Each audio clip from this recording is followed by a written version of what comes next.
Hey, good morning. Welcome to the morning brief. Today's Tuesday, August 20th. So what are we looking at today? Well, we had a bunch of Canadian numbers come out at 8:30, and while we normally don't pay much attention, Canada is our northern border, our northern neighbor, and their CPI was below expectations all the way across the board. And their housing index was slightly up. So it only leads us to believe that if prices are going down in Canada, that's because prices are going down everywhere, um, which is not a bad correlation, right? Especially a neighbor to the north. Good numbers for Canada. Hopefully, that will translate into better numbers over here in the US. 135 FOMC member Bostic speaking, 245 FOMC member Barr speaking, and that's all we've got today. But looking ahead, we do have the FOMC meeting minutes at 2 p.m. tomorrow. That will be a red item, and is everybody's already starting to think about what's the details in the meeting minutes. So there you go. Not a lot going on today, but potentially some going on tomorrow. We are on our 1, 2, 3, 4, 5, 6, 7, 8th day up. Wow. 8 days in a row, positive price action. I want to say unprecedented, but it isn't. Market's done this before. Potentially a ninth day up. Yes, we are into definite resistance, definite chart structure. However, with the party just keeps on going. However, there's just a lot less people playing along. You can see we've got anemic volume, and that is the one thing I am absolutely concerned about.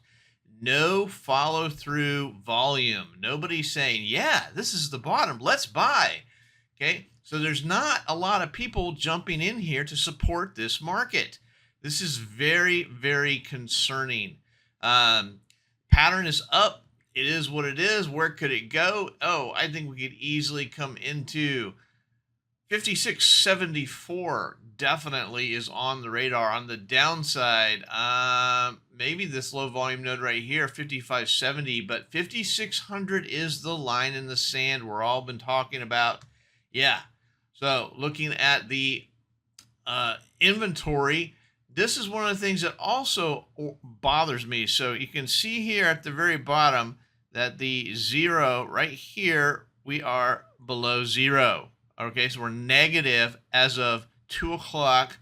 2 hours left. Yeah, a bunch of buyers came in, but the market was up all the way up until 2 o'clock. So we had divergence there, at least in the short run. We had positive price action and negative inventory all the way up until 2 o'clock. Then it changed and went positive. That does not bode well for people going, oh, yeah, the market's super, super strong. Well, it is price wise, but inventory, yeah, this is sort of, again, spinning off a little bit of a red flag. So, yeah, and after 8 days up, why shouldn't it? Sure, absolutely. Overnight action, what do we got going on? Interestingly enough, it's about 23 points. Average is 20 to 22. So we're finally getting volatility to come back into reasonable ranges. Where could we go? Where is support and resistance? On the top side, we've got some decent resistance at 56.52. A little bit at 56.60. More at 56.80. Of course, there is some confluence right under the 5700 number. Support, on the other hand, definitely have some support at 5600. 5600 is the number everybody's watching. If we can hold 5600, we may continue this move to the upside. 5680, 5580. I misspoke. 5564. Yeah, Stock Traders Almanac for today is 47.6. 47.6. So historically, there is actually a negative bias for today, not by much, but by 3.4%, that below 50%. So there you have it. There it is. Hope you have a great day. See you tomorrow.